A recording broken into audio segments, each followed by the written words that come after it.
Welcome into episode 250 of the Sources Say podcast, your go-to Kentucky basketball and recruiting podcast on the growing KSR Podcast Network. Sources Say is, as always, presented by our good friends at Justice Dental. Are you stressed about the big game? Take advantage of their special offer for KSR listeners and protect your teeth from clenching and grinding. For a limited time, they are offering 20% off bite guards and discounted therapeutic dye sport injections. Click the link in our show notes to schedule your free consultation. Offer ends April 4th. I'm your host, Jack Pilgrim of Kentucky Sports Radio. Very happy to be joined once again. It's been a minute. Zach Gagan.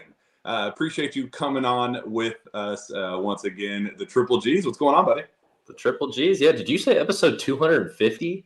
250. Man, that's impressive. I feel like I was on for episode 200 as well. So just hit me up in 50 episodes and I'll be on for 300 too, and we'll get it going. Milestone after milestone. So this is a little bit of an impromptu surprise show. I just got home literally like an hour and a half ago from the McDonald's All-American game. Flew in from Houston. The game is actually tonight, so clearly I'm not in Houston right now because just between us, the game doesn't really matter and it's not very competitive. So I figured might as well be home and cover it from the comfort of my own home. I got all the good stuff with the practices and media day and all that stuff in the days leading up to this. And there's a scrimmage down there that you actually got to see with your own two eyes. We watched it from the same thing. They didn't let media into a private scrimmage that was streamed on ESPN. What sense does that make? I'm not really quite sure. I saw people recording on the baselines too. I wanted to send in an official report to Ronald himself, but yeah, I think they're just haters and just keeping the man down. I think is the best way to put it. So this was just a little surprise show. A lot of stuff came out of the McDonald's All-American week, both from a recruiting standpoint. Kentucky's 4 signees participating: DJ Wagner, Reed Shepard, Aaron Bradshaw, and Justin Edwards all participating. 3 of them on the East squad, 1 on the West. Reed being the only one on the West, the other 3 on the East squad. So plenty of good stuff there, but also a lot of NBA scouts and personnel and guys that know a lot about pretty much all of the stuff that we care about in the land of BBN world. So a lot of updates on stay and go decisions. Where are UK guys leaning? What would their feedback be if they do decide to enter the NBA draft? So a lot of pretty important stuff that came from that. And I felt before we sit down and really dive into what's happening tonight for the McDonald's game, I figured it was an appropriate time to talk about all that stuff. So before we get into the stay go stuff, just want to get your quick thoughts on you've seen a ton of all 4 of these kids in various settings and All-American settings, AAU settings, high school, all of that. What were your expectations going into this week for those 4 in particular? What were you hoping that they went out there to prove? Kind of what exactly happened, or at least from what I saw from the scrimmage and the reports that you've dropped. I wanted to see, especially DJ, go out there and just be the dog that we kind of know he is, and that's kind of the sense that I got. I'm sure that's what you saw as well. Is that kid just loves to attack the rim, and doesn't matter what kind of setting he's in, he's going to go out there and attack the best player on the opposing team. So I feel like we got to see that. Obviously, the Aaron Bradshaw stuff with his 3-point shooting, that's something that we've seen grow over the last year or so with him. And apparently he had that drill where he did 5, made 3 corner threes or whatever it was. And all of the other teammates or all of his teammates and I guess like the kids on the East team also were raving about Bradshaw, saying that they're like, man, we didn't know that this kid, could shoot like that type thing. There he is right there hitting a beautiful pull-up. Like, he has a very smooth jump shot that he's obviously worked on a ton over the last year. And then I know Justin Edwards came out and he kind of did his thing as well, both ends of the floor. Reed was typical Reed, I feel like, where he kind of, waits his part until he's kind of needed to come on and do his thing. And, he's probably, or he is the least heralded of the 5 signees there. You kind of see why in settings like this, but he's still obviously a very good player, did well in the 3-point contest or in the shooting drills, it looked like as well. So it was a great week overall. I know, I think you said that there was Isaiah Collier was also talked to during the McDonald's interviews, like during their little practice thing, but the other 3 guys were all cats. They had Edwards, Wagner and Bradshaw all do their little sideline interviews for 45 seconds or whatever it was, where they just gave 3-word answers. But either way, it was still cool to see that those three guys are kind of, the headliners of this whole event, especially Aaron. He's really big. His personality is really big. I think fans are really going to like him in general. He's got the braces on and stuff, but he's a really goofy kid as well. And him and Justin, they can come out of their shell a lot in that way. And you see DJ here just in his stance as well. And I guess he didn't do a good job on defense. Well, no, he did do a good job on that defense. But yeah, I love DJ, and he showed more of that dog mentality that we've really been missing, I guess, at Kentucky here for the last couple of years. So he's going to be a great kid just in general, because his demeanor doesn't change no matter what setting he's in. And that's what I love to see, because he's going to be great in those bright lights at Kentucky. But obviously, overall, it was a great week for those four kids. They still got the game tonight, so we'll see what happens.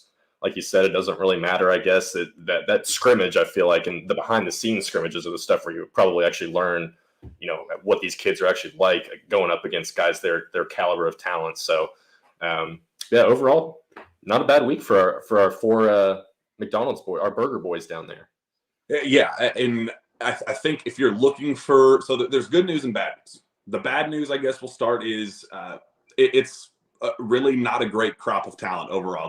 Talking to NBA scouts, they were really not overly impressed with just, from a pro standpoint, that any of these guys are going to end up becoming surefire superstars in the league. And, they'll be drafted high, but it's because the entire crop is not very good. So that's the bad news. The good news is Kentucky's guys were clearly the best of the bunch, especially the top three, Aaron Bradshaw, DJ Wagner, and Justin Edwards. They each, in different settings, I was told, so the media wasn't allowed in the very first practice on Saturday night when they first arrived.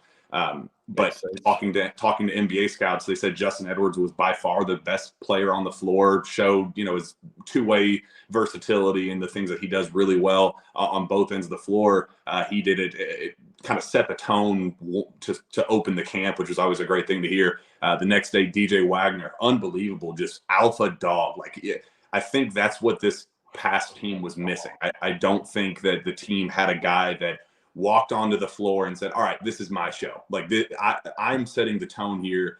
Everything's going to revolve around me. And that's, I think, something that just a mindset and a personality trait that this past team was missing. And then Aaron Bradshaw, the star of the show on the last practice yesterday, again, as a face-up, being able to step out 18, 19, 20 feet and knock down legitimate face-up shots, not just it's one thing to be able to hit 5 shots in a highlight reel back to back to back and just with nobody guarding you, but are you actually a true face-up big in that regard? And that's what he kind of proved. And I was talking to an NBA guy last night, late last night, said there wasn't an individual at this event that helped their own personal stock and draft status and just overall thoughts of them, big picture talent NBA wise than Aaron Bradshaw, because they bought it that. They actually believe that is who he is as a basketball player. And if he's going to be his best version at Kentucky, he has to be a face-up guy. He cannot be an anchoring, rim-running guy down low like we've seen Cal kind of do to some other versatile bigs that Karl Towns being the perfect example. He came in and wanted to prove that, obviously he could do that in high school and shot a ton in high school, but can he be that back to the basket kind of left shoulder hook guy at Kentucky? And that worked really well, and it's why he ended up being the number 1 draft pick, and it was perfect. But Aaron's not that guy. He has to be a face-up guy, kind of the way Olivier Sarr was used kind of at the very tail end of his time in Kentucky. Unfortunately, it was too little too late when we actually got to see the true face-up stuff. But NBA scouts just were drooling over Aaron Bradshaw and just kind of the potential. It's dude, he's really 7'1" hitting these shots and hand in his face, pull up, 1-2 dribble, pull up type stuff. Really impressive showing for him especially. There wasn't anybody that helped their stock more than him. But we'll get into how the game unfolds later on in the week or whatever. Again, not really that important how this game tonight unfolds. I guess we didn't talk about Reed. Reed did a really good job of just kind of, like you said, settling in and playing winning basketball and making an impact in that way. He's not a camp setting guy. He's never going to be an all-star game setting. He wants to play winning team first brand of basketball, and that's what he showed. And he definitely looked the part, and that was kind of something I was keeping a close eye on. Did he look like he belonged among guys ranked similarly to DJ and Justin and Aaron, and he's kind of at the tail end of that. So he definitely looked the part and Guarded Bronny a lot, right?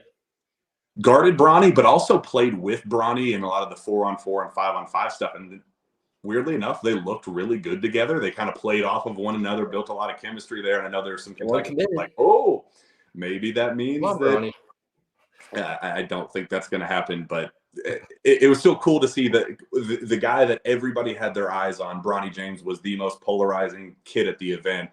Reed kind of being the complementary piece with him in the backcourt. It was something that I personally enjoyed because everybody, while they were kind of fawning over Bronny making shots and all that, usually it was Reed passing him those passes for those shots and whatever. So yeah, really good showing for all four Wildcats. They definitely looked like they belong, but still overall not a lot of NBA superstar talent to keep track of. And it's just the nature of the beast with this class. Not all classes are created equally, and this is certainly one of them. Let's move on a little bit. The other, I guess, the biggest news that came this week is the first domino to fall of this roster. Sahvir Wheeler puts his name in the transfer portal. I think, easiest and least surprising news of the entire offseason. There wasn't a single person around the program, around the fan base, around the media that expected Sahvir to even consider coming back to Kentucky for another year. Just the situation was what it was, and can't say that I was shocked that he was the first immediately putting his name in the portal, and already some rumblings about where he's going to go. I've said on this show that I expect Kansas State to be right there in the thick of things. Ulrich, his assistant at the lead assistant at Kansas State, was the guy he actually committed to at Texas A&M when he was in high school.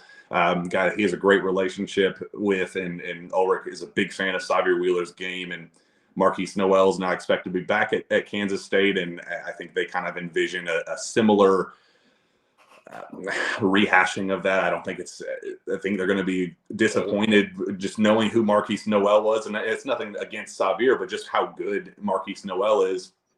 I think it's going to be something that they're a little bit disappointed in, but that's definitely the number one school option for him. And I've heard some other Big 12 schools, and Texas A&M might express interest, but I think the general assumption is that it will be Kansas State. Your thoughts on the inevitable and unsurprising departure of Sahvir Wheeler, Zach? Yeah, it's not shocking at all. I think that's what kind of everyone was expecting, even dating back to January, February, when all this, whatever this was kind of first happened. I won't go into the details and trying to guess what happened, but just seems like it was definitely time for both sides to part ways. Sahvir can easily transfer away being a grad student. He doesn't have to fill out a waiver and do all that BS that the NCAA is trying to, I guess, crack down on, or whatever they're, trying to do with these second-time transfers. So it just seems like an easy decision. I don't really see how DJ and Rob would even play together if that was going to be, and if a guy like Reeves comes back, like none of that just seems to make it much sense from a basketball standpoint. It feels like if Sahvir even came back, he would probably just be in a similar, off the bench type secondary point guard role that he was in last year. So from his perspective, I think it was smart to go. And if you can go to a team like Kansas State, that's obviously on the come up right now, Jerome Tang is clearly a really good coach. Kansas State fans might be they might want to temper any comparisons to Marquise Noel, because that kid is probably going to find a way to get drafted somehow, despite being 5'7". So yeah, it was time for both sides to move in separate directions. And I think Sahvir will probably do well wherever he goes. He'll probably be another 10-6 type guy, whatever school he ends up going to. So it makes things a little bit easier, I think, for Kentucky's roster building this coming season. It allows them to maybe dip into the portal and get another type of guard if they want to, maybe a guy that can shoot a little bit more, maybe is a bigger guy who can maybe step up. And as good as a defender Sahvir was, he can't guard 6'3" bulldog type guys. And that's what I think they're kind of still missing right now. So it opens up a spot for that. But yeah, it was inevitable. We all saw it coming. I think it's probably just the best move for both sides at this point. Yeah, and I will say, and don't want to get too much in the weeds with this, but there was off-court stuff, not with him personally with character or anything like that, but he was not content. He was not happy, and not even something that you can fake. And I think UK did an impeccable job of keeping a lot of that in house and They did. saying a lot of the right things at the right time, and handled it as well as they possibly could. But he was not content. He was not happy. UK knew that Cason Wallace would get the keys in his hand by year's end, and we said that on this show that there would be some massaging that would need to be done to make sure there wasn't an absolute blow up in the locker room on Savier's part, because it's an ego hit to have a guy that has, two-time Bob Cousy Award finalist, lead the SEC in assists, all the, on paper accolades, but just in terms of fit with this roster, Cason was the guy. And unfortunately, Cason got the short end of the stick with that by year's end, because Xavier not playing put Cason in a spot where he had to be the on-ball guy. He had to be the playmaker, the facilitator, the initiator, the shooter, the scorer, the defender. He was the point of attack on defense, having to kind of take the physicality and the brunt of that on that end of the floor while playing 37, 38 minutes a game. And that just wasn't fair to him. And it just put him in a really difficult spot. But I get it. And Xavier was not happy. And now he has the option to go find somewhere that does make him happy. And I hope he finds that. And time to move on to a new chapter in the Kentucky backcourt, and I think it's going to be a very refreshing one, especially just being around DJ this week. Just the alpha dog that he brings in, the mindset that he brings to the table, just as a I'm going to do whatever it takes to help my team win, and those sorts of traits that you look for in a lead guard. That's definitely what you're going to get with DJ, and I know Kentucky fans are definitely going to be excited for that as well. You brought up some of the other complementary pieces that we got to keep a close eye on. I guess Antonio Reeves is another one that I got a lot of good feedback on, talking to NBA guys down in Houston, where I think we're going to get some good news on Antonio Reeves. I think he is going to put his name in the draft. He is going to explore that thoroughly and see what that feedback is going to be. I would expect to hear something on that actually rather soon. And NBA guys are not sold that he will get any sort of guarantee, any promise. They're convinced that he'll get an Exhibit 10 deal, which will be, as you know, Zach, a G League $50,000 a year.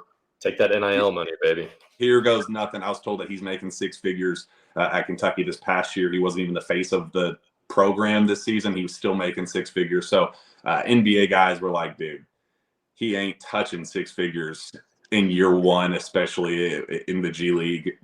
And, he's not an NBA player yet, and he may not never be. At least this is straight from the NBA guys that will be giving him this same feedback in the coming weeks. So I think he's going to explore the process. He's 22 years old, so there is kind of a "do I need to strike while the iron is hot" type deal. He's going to be 23 by this process next year. That is something that's going to weigh on them a little bit, and it's definitely something they're going to have to consider. But I think when push comes to shove, Kentucky's going to get positive news on Antonio Reeves, and I think he's crucial to what Kentucky's going to be doing next year, Zach. Yeah, and I don't, I wouldn't say he's completely in the mold of an Emmanuel Quickley. They have similar games for sure, but you saw it, like Quickley's game translated pretty quickly to the NBA. So I think they have that easy comparison. I just realized my cat's right here. Yeah, so I think that Quickley comparison is right there, and I think that by him coming back for another year, he can fill into Quickley's sophomore year type role a little bit more. I'm not saying he's going to be the SEC Player of the Year or anything, but I definitely think he has those microwave type scoring attributes, and if he can get a little bit better on defense, I really think that's where Quickley himself has really taken this leap, and he's about to be the sixth man of the year in the NBA, and I think that's how Reeves can kind of get himself rolling there. Like you said, he is 22 now. He'll be 23 at that point next year. But you're also kind of splitting hairs here, really, with his age, because when you're already that old, not to say that that's old, like a guy like Cam Johnson, who's in the NBA right now, like he came out when he was 23 years old, and he's having a really good career. So it can happen, obviously. Good point.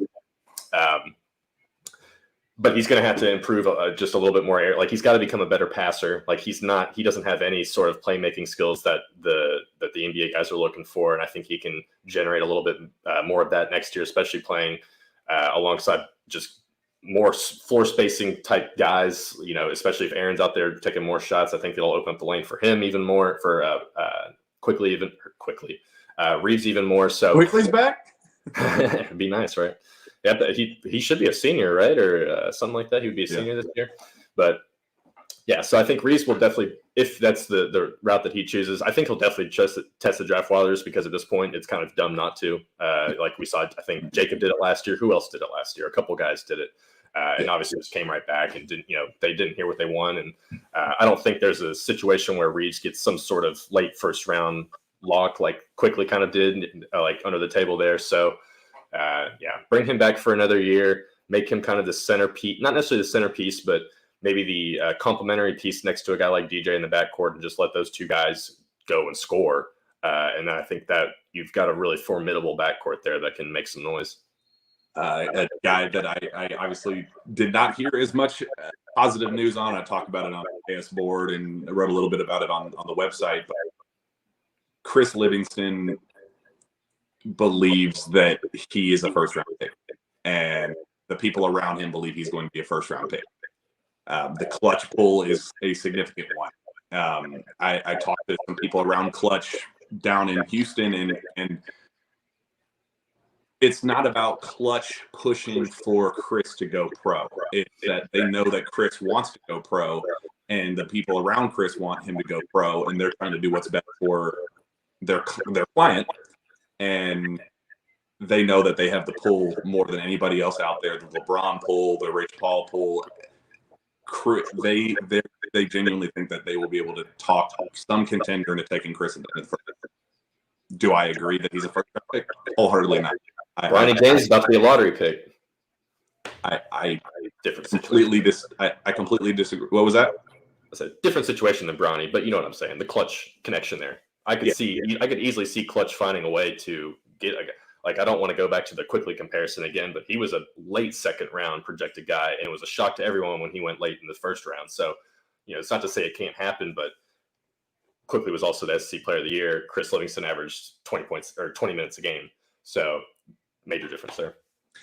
Yeah. So it's not about Clutch pushing him out, but Clutch being his agent and wanting to put him in position to make a lot of money and make them a lot of money in the process.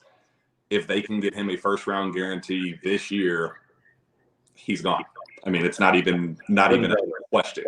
And the other bad news with Chris is I was told that even if he doesn't get that first round guarantee and he does explore his options to return to college, that it will not be in Lexington. Like, I guess I didn't realize how much like we talked about the role concerns, and we talked about him not wanting to play the 4 and thinking that the way he was getting touches. Yes, he got all the minutes that he was looking for to close out the regular season, but how he was getting minutes, the way he was being used, how he was being put in position to score, those sorts of things. They did not even, it was better because he was at least on the floor and scoring and getting rebounds and all that stuff, but he was still not, in their eyes, being put in position to do what he did at Oak Hill, to do what he did at, Butyl and Akron, and where we saw him as a top 10 recruit in high school. They just didn't think he's the same player that he was back then now. And unfortunately, I think it's going to come. I think he's going to go. He's going to test the waters. I think he's going to end up staying in the NBA draft because I think Clutch is going to figure out a way to, if not a first round pick, he's going to get some shiny contract that it at least favors that route infinitely over a return to Kentucky. And even if that doesn't unfold, I think that he would hit the portal to figure out whatever the best option for him is personally. And it's unfortunate because I do think that he would be an all SEC level talent if he did decide to return. I think he and Justin Edwards would complement each other unbelievably well next season, just at the 3 and 4 spot, the kind of finesse version of Justin and the kind of strength and brawn of Chris Livingston. I think they would work really well together, but unfortunately, I would be absolutely shocked if that were to come to fruition. There was not a single person that I talked to down in Houston that thought that Chris Livingston would be back for a year or two in Lexington. Yeah. And he'd certainly be a starter, I think, if he came back as well. like I said, move him to, or put him at the 4, however, Justin at the 3. I think Chris should really try and, especially if he wants to have a really long NBA career, embrace some sort of PJ Tucker type, Jay Crowder type role type, something along those lines where you find your niche type thing and really just buy into that. Because I still think he struggles a lot just to be able to score at a basic level. He's really strong. I think that helps him in a lot of cases. So that's why I don't think the other things I just mentioned, I don't think that's why he would be a worthy first round guy. And I still don't understand how, even if you were an NBA team, I don't know why you would want to take a guy like him with the first round, unless Clutch is tying something together where you get another one of their guys, or however Rich Paul likes to operate. So it'd be nice to have him back, but I think Kentucky will find ways to fill that hole. Honestly, I think kind of easy. That might be a different take than some others, because obviously, like you said, I think he could be an all ACC level guy, but I also think there's a chance that he just kind of has the same exact role that he had this past year, and doesn't really take major leaps on either end. So because the jump shot needs some work, I think, as well, and being strong can only get you so far, I think, as well. So we'll see with him. Yeah, and I will say, talking to people around Kentucky, they're not, they're still optimistic that the meeting will be able to go well, and Cal will be able to kind of talk him into his senses a little bit and be like, dude, ignore all of that outside noise, man. You have so much potential. There's such a clear fit on this roster for you. Let's just make it happen, man. There's no reason for you to rush this process. But the guys that and it's not just random guys around, really prominent guys that were like, no, there's no chance that Chris is back in Lexington. It's like, no, he did not enjoy his experience at all. So it is what it is. He's a good kid too. That would stink, because I like Chris a lot. So that's the bad news. And I guess the other bad news, Damian Collins, he had a decision that I think was the hardest of anybody, because it had nothing to do with basketball. I was told from the start that if this was a basketball decision, he would be back. He's loving his time in Lexington, believes that this is the process that he needs for him personally, professionally as a basketball player, that it's progressing the way that he wanted. He's putting on the weight that he was hoping for, and just mentally growing up as a kid, and all of those things. No complaints whatsoever about his time in Lexington. However, it has nothing to do with this. I mean, it's a family first decision. When you lose your dad and you have your mom and your little sisters and people around you, your biggest support group that lost their father figure and are in need of somebody like that, at least somewhat closer to home. I mean, that's something that is just so far beyond basketball that really basketball it's on the back burner. I mean, nothing matters outside of making sure your people are okay. And I think that's a pretty sad reality with Damian, that I think he personally feels like if he would like to be back in Lexington, but I think that he knows he has to do what's best for his family. And that's at least putting himself in position where he can jump in the car and drive 2 hours to go see mom, or, it doesn't have to be right next door, but at least in position where he doesn't have to book a flight and, all the logistical issues that come with that. I think both sides understand, and Kentucky's in complete support of that decision. That's been the case from day one. They said earlier on in the year, if he needs to just duck out and say, forget basketball, man, I need to be home with my family, they would have completely supported that decision. UK has handled that as impeccably as they could, and I just have nothing but respect for how they have massaged this just unbelievably, impossible decision and situation for Damian. So the expectation on both sides, I've talked to a lot of people around the program, around people in the NBA, thinking what his decision is going to be, and people that know Damian's situation pretty closely. The running expectation is that Damian does decide to go in the transfer portal and head home somewhere in Texas. And I think probably for him personally, it's probably what's best, if I had to say so myself, Zach. Yeah, no, I completely agree. I was kind of shocked to see him return as quickly as he did when everything happened there, and I forget when was that, Jack, January or December? I mean, it was November. I mean, it was right when the November season even. started. Yeah.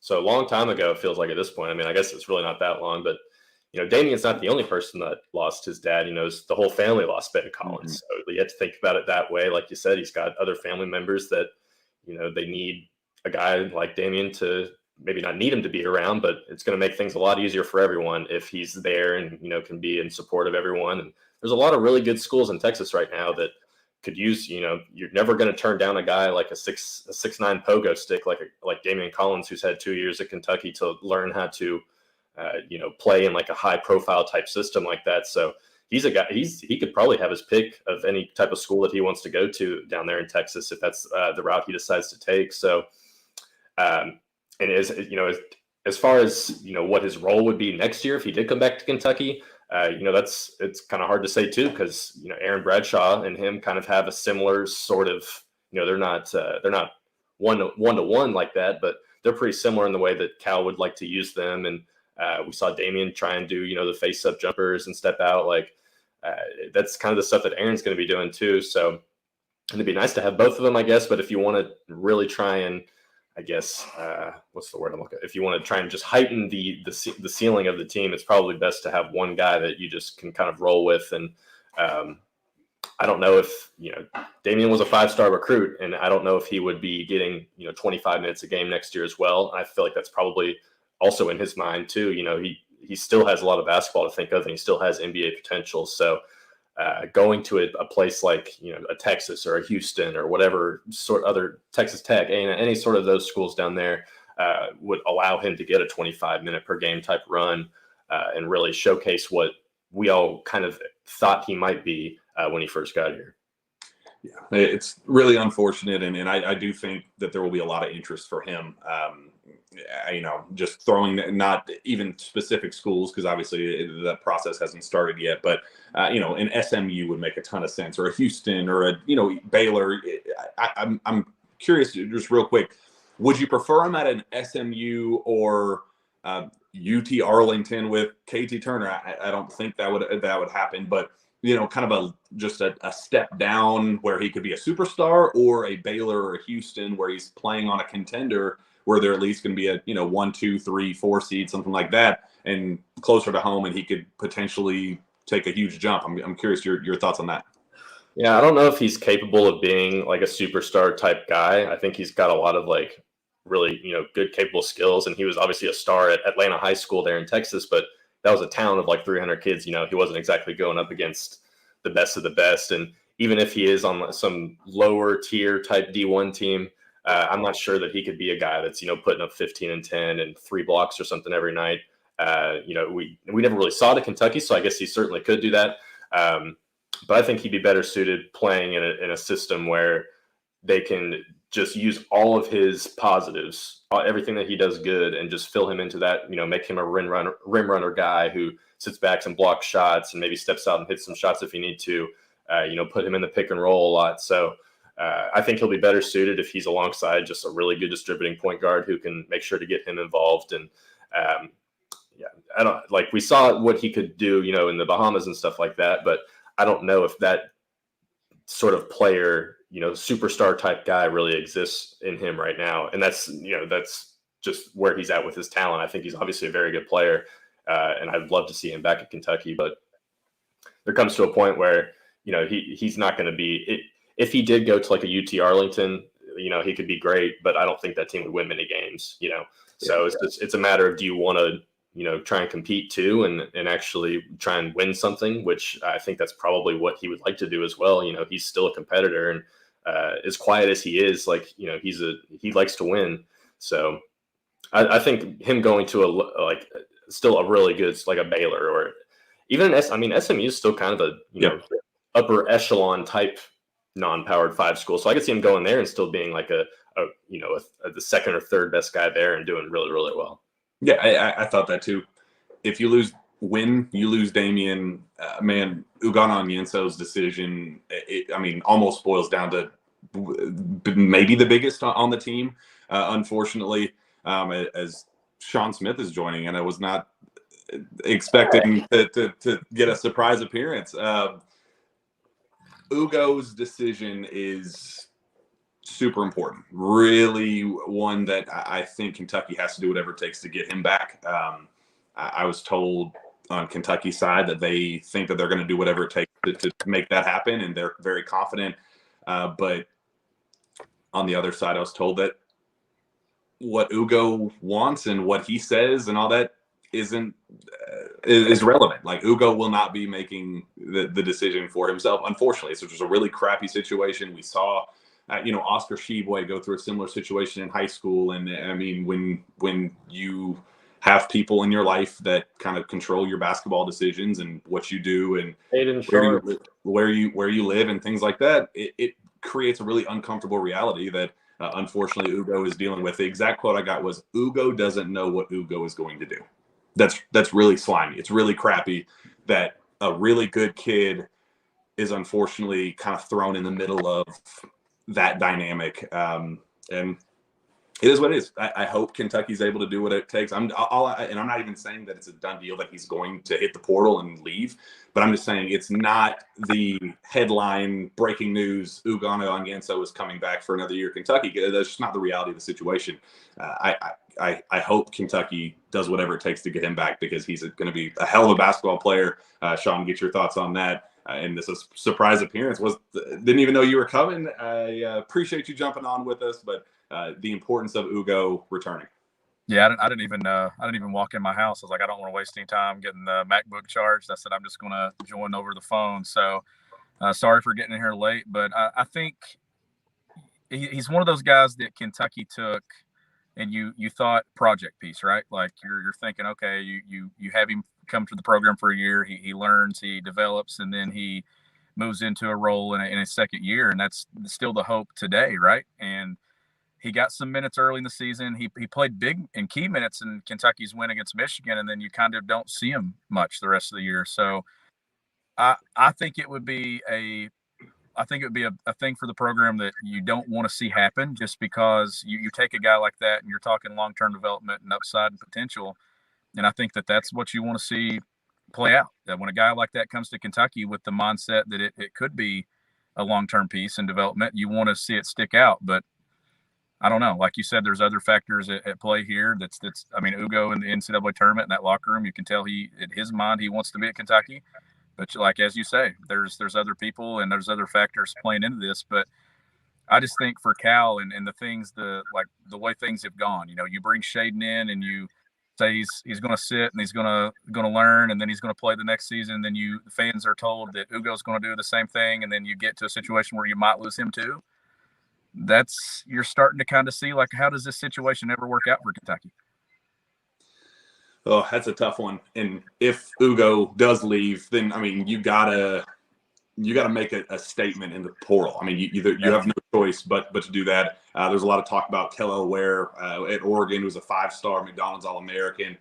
I've talked to a lot of people that know basketball infinitely more than me and have been scouting kids since they were in 8th grade and are brilliant at what they do.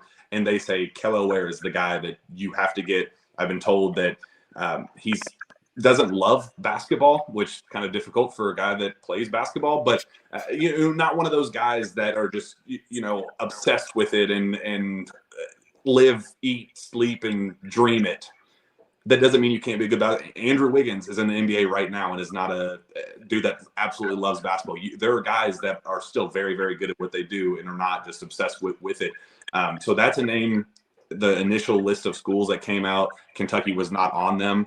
But I would be absolutely shocked if the situation unfolds where Ugo leaves, that Kellel Ware is at or near the top of the list for Kentucky. Zach, I know you've had some experience watching him. Just what would that addition mean, and would you be interested in that being a potential replacement? I remember watching Kellel Ware in high school for sure. We watched him a couple of different times in like some sort of all-star game type settings, and I really like that kid. He's pretty much just a really long, jumpy, versatile type center. He's kind of Ugo-esque. I mean, not really. He's probably got a little bit better offensive game than Ugo, but you're kind of looking at, sort of the similar style production. Honestly, I'd rather probably just have Ugo at that point if I'm Kentucky. Obviously, that might not be up to them, but Khalil Ware is a guy that I would definitely think Kentucky should. When his name first popped up, the first thing I thought of was, is Kentucky going to reach out to that kid? And I looked at his stats, and they actually were surprisingly not that great for an Oregon team that was really, really bad. So I don't know if that kind of ties into what you're saying about, maybe he's not a basketball guy, and being on a losing team really disinterested him and wanting to play well. And that's its own other thing. But let's say he's in a good environment where it's a winning environment, and, Kentucky obviously wants to, incorporate him into the rotation or what have you. But I still think Aaron Bradshaw would probably start over him anyways. So Khalil's probably going to take that in consideration as well.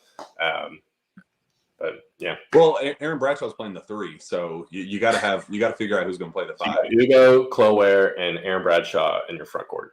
Ooh. Spacing.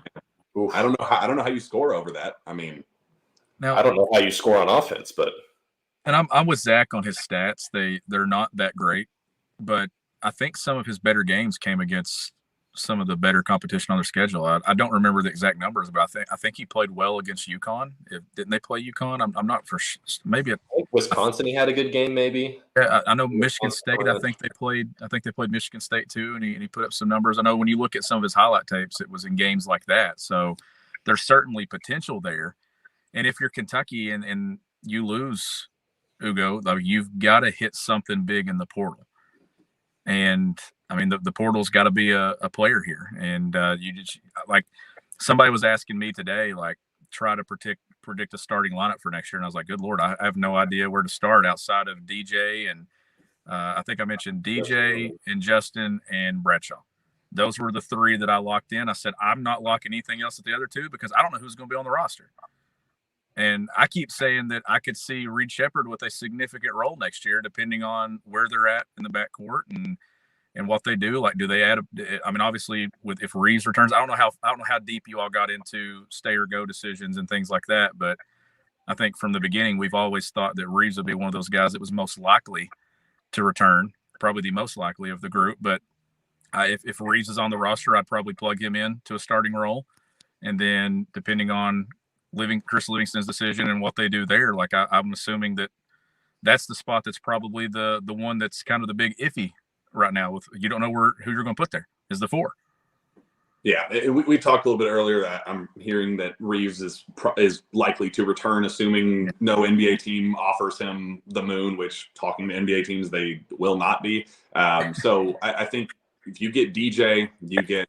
Assuming things go well with Rob. I know there's some scuttlebutt going on right now about what the deal is with Rob. If you've been listening to the show, that's not news, and that's not something that even like. I mean, we've said that there have been concerns, or will always be concerns until. I said on a radio segment this morning, I'm going to break it down into if Rob gets on campus, if Rob lasts a month on campus, and if Rob ever plays a game on campus.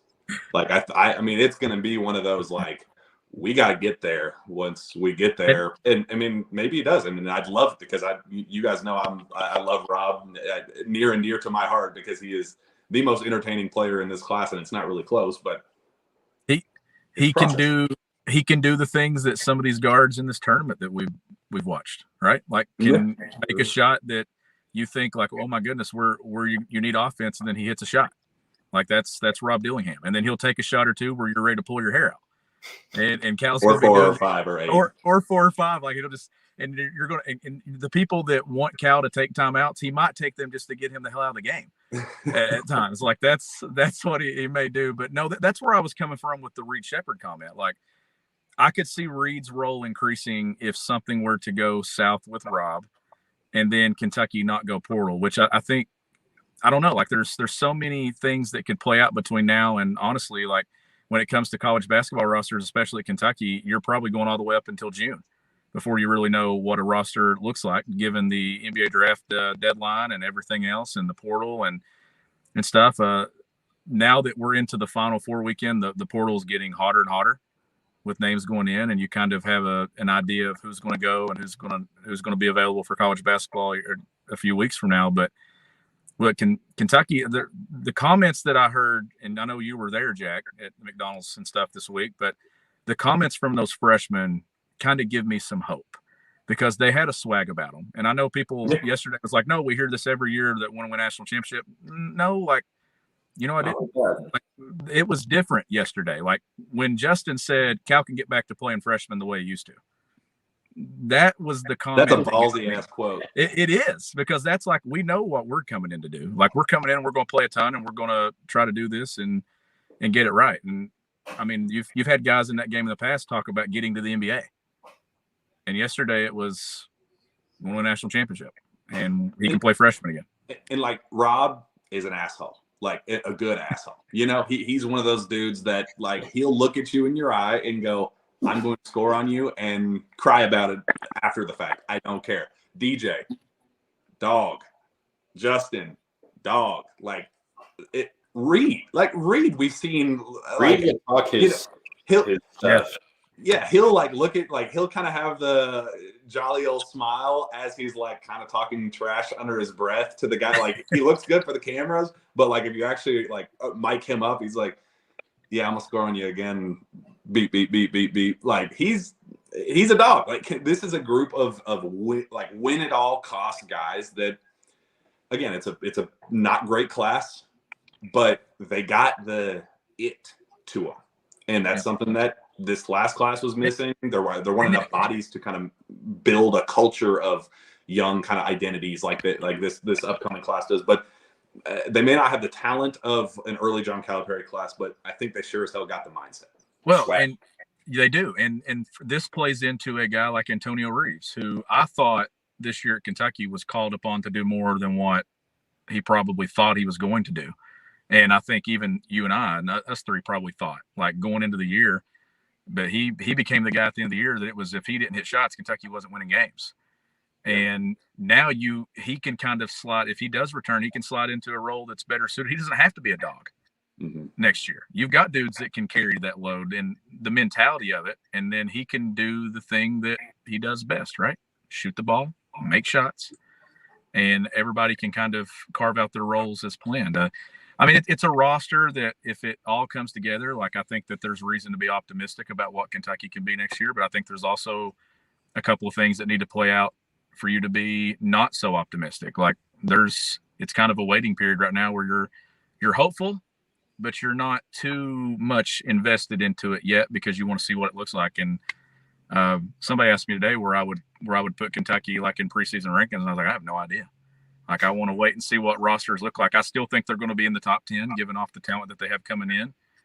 And we know where they're going to be somewhere in that mold. But do they add in the portal? Do they lose somebody or do they gain somebody back that we maybe not expect them to gain back? I don't know. Like, there's so many factors at play here right now that it's so hard to determine what they're going to look like outside of the freshmen. Yeah. We wanted this to be kind of a brief show just to, get some thoughts out. I just returned from Houston with the McDonald's game. So I wanted it to get out relatively soon. So even though this kind of ended up being a little bit longer, but we'll wrap up there. And I'd expect some news to drop. Cal said last week that Wednesday was going to be when the actual sit-down meetings would start and kind of actually dissect things and do that. I think some of those have already started, but the real nitty-gritty starts tomorrow, and I would not be shocked if that's when we kind of start seeing some stuff come out, and could come out in rapid fashion. So I would definitely keep a close eye on that. That's part of the reason why we wanted to get this thing rolling out tonight and get some thoughts off. And it's going to be a busy offseason one way or the other, and we're definitely going to be a big part of that. And I appreciate all of our listeners and comments. And again, unbelievable feedback on this show, and the numbers are going crazy in the comments and all that. So appreciate everybody tuning in on short notice. We literally got this scheduled on like a 5-minute notice, and had people, like 200 people in the waiting room waiting for the show to start. So appreciate all the amazing feedback. You guys are the best. One quick message before we get out of here.